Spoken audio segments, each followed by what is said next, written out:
Good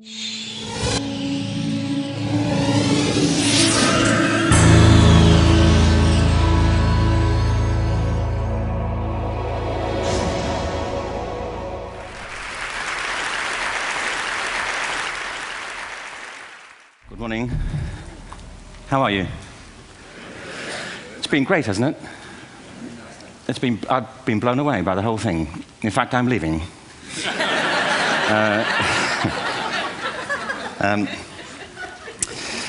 There have been three themes, haven't there, running through the conference, which are relevant to what I want to talk about. One is the extraordinary evidence of human creativity in all of the presentations that we've had and in all the people here. Just the variety of it and the range of it. The second is that it's put us in a place where we have no idea what's going to happen in terms of the future. No idea how this may play out. I have an interest in education. Actually, what I find is everybody has an interest in education. Don't you? I find this very interesting. If you're at a dinner party and you say you work in education, actually, you're not often at dinner parties, frankly, if you work in education. You're not asked, and you're never asked back, curiously. That's I think it strikes me. But if you are, and you say to somebody, they say, what do you do? And you say, you work in education, you can see the blood run from their face. They think, oh my God, why me? It's my one night out all week. But if you ask people about their education, they pin you to the wall. Because it's one of those things that goes deep with people. Am I right? Like religion and money and other things. So I have a big interest in education, and I think we all do. We have a huge vested interest in it, partly because it's education that's meant to take us into this future that we can't grasp. If you think of it, children starting school this year will be retiring in 2065. Nobody has a clue, despite all the expertise that's been on parade for the past 4 days, what the world will look like in 5 years' time. And yet we're meant to be educating them for it. So the unpredictability, I think, is extraordinary. And the third part of this is that we've all agreed, nonetheless, on the really extraordinary capacities that children have, their capacities for innovation. I mean, Serena last night was a marvel, wasn't she? Just seeing what she could do. And she's exceptional, but I think she's not, so to speak, exceptional in the whole of childhood. What you have there is a person of extraordinary dedication who found a talent. And my contention is all kids have tremendous talents, and we squander them pretty ruthlessly.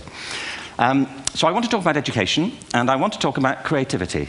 My contention is that creativity now is as important in education as literacy, and we should treat it with the same status. Thank you.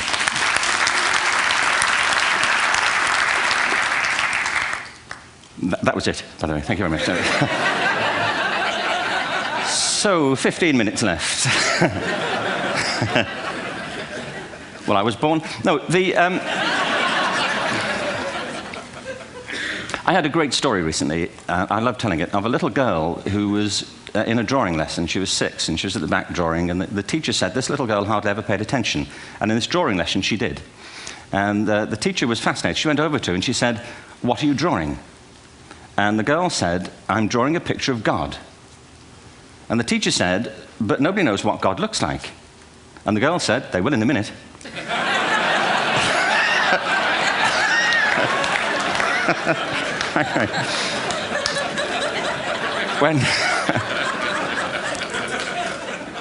When my son was 4 in England, actually he was 4 everywhere, to be honest. I mean, if we're being strict about it, wherever he went, he was 4 that year. But he was in the Nativity play. Do you remember the story? No, it was big. It was a big story. Mel Gibson did the sequel. You may have seen it. I don't know. It was Nativity 2. But James got the part of Joseph, which we were thrilled about. We consider this to be one of the lead parts. We had the place crammed full of agents in T-shirts, James Robinson is Joseph. He didn't have to speak, but do you know the bit where the 3 kings come in? They come in bearing gifts, and they bring gold, frankincense, and myrrh. This really happened. We're sitting there, and they, I think, just went out of sequence. Because we talked to the little boy afterwards and said, "Are you okay with that?" And they said, "Yeah, why was that wrong?" They just switched, I think that was it. Anyway, the 3 boys came in, little 4-year-olds with tea towels on their heads, and they put these boxes down. The first boy said, "I bring you gold." And the second boy said, "I bring you mare." And the third boy said, "Frank sent this."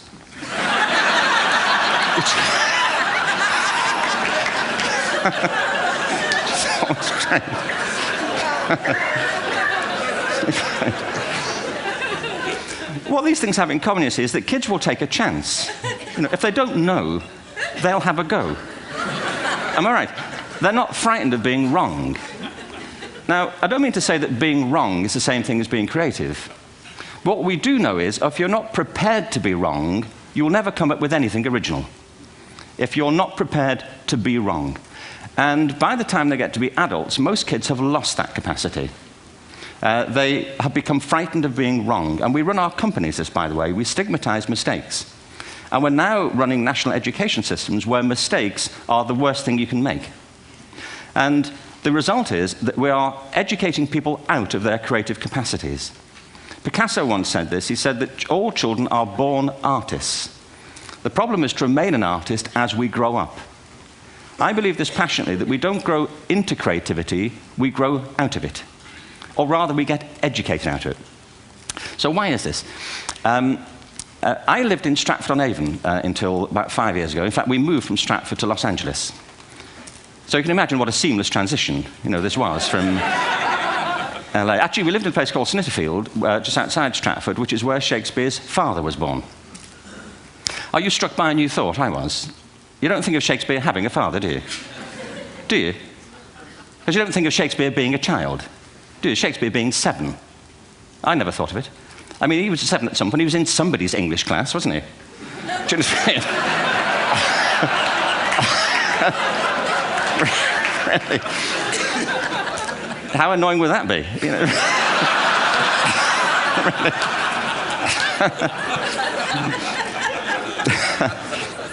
Must try harder.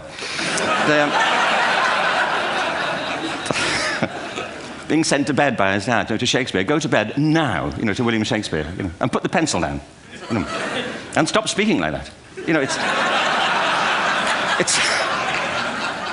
It's confusing everybody.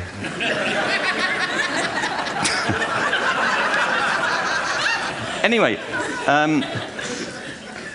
we moved from Stratford to Los Angeles, and I just want to say a word about the transition. Actually, my son didn't want to come. I've got 2 kids. He's 21 now, and my daughter's 16. He didn't want to come to Los Angeles. He loved it, but he had a girlfriend in England. This was the love of his life, Sarah. He'd known her for a month. Mind you, they'd had their 4th anniversary, because it's a long time when you're 16. Anyway, he was really upset on the plane. He said, "I'll never find another girl like Sarah." And we were rather pleased about that, frankly, because she was...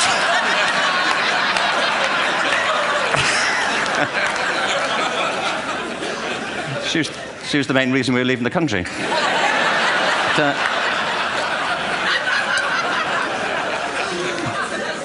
But something strikes you when you move to America and when you travel around the world. Every education system on Earth has the same hierarchy of subjects. Everyone, doesn't matter where you go. You think it would be otherwise, but it isn't. At the top are mathematics and languages, then the humanities, and at the bottom are the arts, everywhere on Earth. And in pretty much every system, too, there's a hierarchy within the arts. Art and music are normally given a higher status in schools than drama and dance. There isn't an education system on the planet that teaches dance every day to children the way we teach them mathematics. Why? Why not? I think this is rather important. I think maths is very important, but so is dance. Children dance all the time if they're allowed to. We all do. We all have bodies, don't we? Did I miss a meeting? I mean, I think... Truthfully, what happens is, as children grow up, we start to educate them progressively from the waist up. And then we focus on their heads, and slightly to one side. If you were to visit education as an alien and say, what's it for, public education, I think you'd have to conclude, if you look at the output, who really succeeds by this, who does everything they should, who gets all the brownie points, who are the winners, I think you'd have to conclude the whole purpose of public education throughout the world is to produce university professors, isn't it? They're the people who come out the top, and I used to be one, so there, And I like university professors, but, we shouldn't hold them up as the high watermark of all human achievement. They're just a form of life. Another form of life. But they're rather curious, and I say this out of affection for them. There's something curious about professors. In my experience, not all of them, but typically, they live in their heads. They live up there, and slightly to one side. They're disembodied, in a kind of literal way. They look upon their body as a form of transport for their heads. It's... Don't they? It's a way of getting their head to meetings.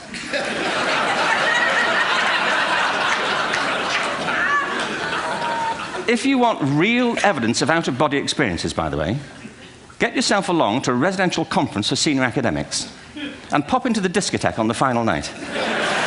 And there you will see it, grown men and women writhing uncontrollably off the beat, waiting to end so they can go home and write a paper about it. Now, our education system is predicated on the idea of academic ability. And there's a reason. The whole system was invented around the world. There were no public systems of education really before the 19th century.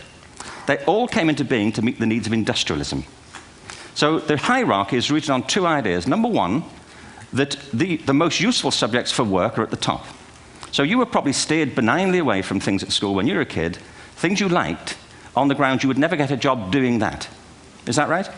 Don't do music, you're not going to be a musician. Don't do art, you won't be an artist. Benign advice. Now, profoundly mistaken. The whole world is engulfed in a revolution. And the second is academic ability, which has really come to dominate our view of intelligence because the universities designed the system in their image. If you think of it, the whole system of public education around the world is a protracted process of university entrance. And the consequence is that many highly talented, brilliant, creative people think they're not, because the thing they were good at school wasn't valued or was actually stigmatized. And I think we can't afford to go on that way. In the next 30 years, according to UNESCO, more people worldwide will be graduating through education than since the beginning of history. More people. And it's the combination of all the things we've talked about, technology and its transformational effect on work, and demography and the huge explosion in population. Suddenly, degrees aren't worth anything. Isn't that true? When I was a student, if you had a degree, you had a job. If you didn't have a job, it's because you didn't want one. And I didn't want one, frankly. So, but now, kids with degrees are often heading home to carry on playing video games because you need an MA, where the previous job required a BA, and now you need a PhD for the other. It's a process of academic inflation, and it indicates the whole structure of education is shifting beneath our feet. We need to radically rethink our view of intelligence. We know three things about intelligence. One, it's diverse. We think about the world in all the ways that we experience it. We think visually, we think in sound, we think kinesthetically, we think in abstract terms, we think in movement. Secondly, intelligence is dynamic. If you look at the interactions of a human brain, as we heard yesterday from a number of presentations, intelligence is wonderfully interactive. The brain isn't divided into compartments. In fact, creativity, which I define as the process of having original ideas that have value, more often than not, comes about through the interaction of different disciplinary ways of seeing things. The brain is intentionally, by the way, there's a shaft of nerves that joins the two halves of the brain called the corpus callosum. It's thicker in women.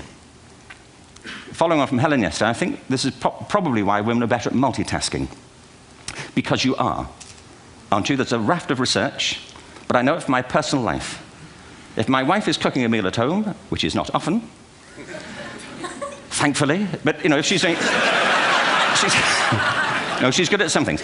But if she's cooking, she's dealing with people on the phone, she's talking to the kids, she's painting the ceiling, she's doing open heart surgery over here. If I'm cooking, the door is shut, the kids are out, the phone's on the hook. If she comes in, I get annoyed. I say, Terry, please, I'm trying to fry an egg in here.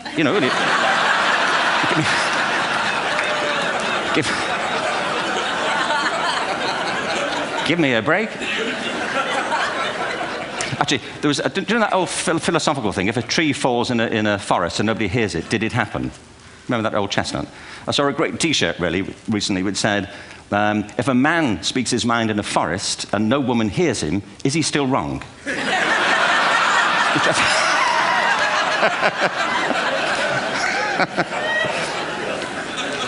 And the third thing about intelligence is it's distinct. I'm doing a new book at the moment called Epiphany, which is based on a series of interviews with people about how they discovered their talent. I'm fascinated by how people got to be there. It's really prompted by a conversation I had with a wonderful woman who most people have never heard of. She's called Gillian Lynn. Have you heard of her? Some have. She's a choreographer, and everybody knows her work. She did Cats and Phantom of the Opera. She's wonderful. I used to be on the board of the Royal Ballet in England, as you can see. And anyway, Gillian and I had lunch one day. I said, how'd you get to be a dancer? And she said it was interesting. When she was at school, she was really hopeless. And the school in the 30s wrote to her parents and said, we think Gillian has a learning disorder. She couldn't concentrate. She was fidgeting. I think now they'd say she had ADHD. Wouldn't you? But this was the 1930s, and ADHD hadn't been invented, at this point. So it wasn't an available condition. People weren't aware they could have that. Anyway, she went to see this specialist. So this oak-panelled room, and she was there with her mother, and she was led and sat on this chair at the end, and she sat on her hands for 20 minutes while this man talked to her mother about all the problems Gillian was having at school. And at the end of it, because she was disturbing people, her homework was always late and so on, little kid of 8, in the end, the doctor went and sat next to Gillian and said, Gillian, I've listened to all these things that your mother's told me. I need to speak to her privately. So he said, wait here, we'll be back. We won't be very long. And they went and left her. But as they went out the room, he turned on the radio that was sitting on his desk. And when they got out the room, he said to her mother, just stand and watch her. And the minute they left the room, she said she was on her feet, moving to the music. And they watched for a few minutes, and he turned to her mother, and he said, Mrs. Lynn, Gillian isn't sick. She's a dancer. Take her to a dance school. I said, what happened? He said, she did. I can't tell you how wonderful it was. We walked in this room, and it was full of people like me. People who couldn't sit still. People who had to move to think. Who had to move to think. They did ballet, they did tap, they did jazz, they did modern, they did contemporary. She was eventually auditioned for the Royal Ballet School. She became a soloist. She had a wonderful career at the Royal Ballet. She eventually graduated from the Royal Ballet School, found her own company, the Gillian Dance Company, met Andrew Lloyd Webber. She's been responsible for some of the most successful musical theatre productions in history. She's given pleasure to millions, and she's a multi-millionaire. Somebody else might have put her on medication and told her to calm down. Now, I think...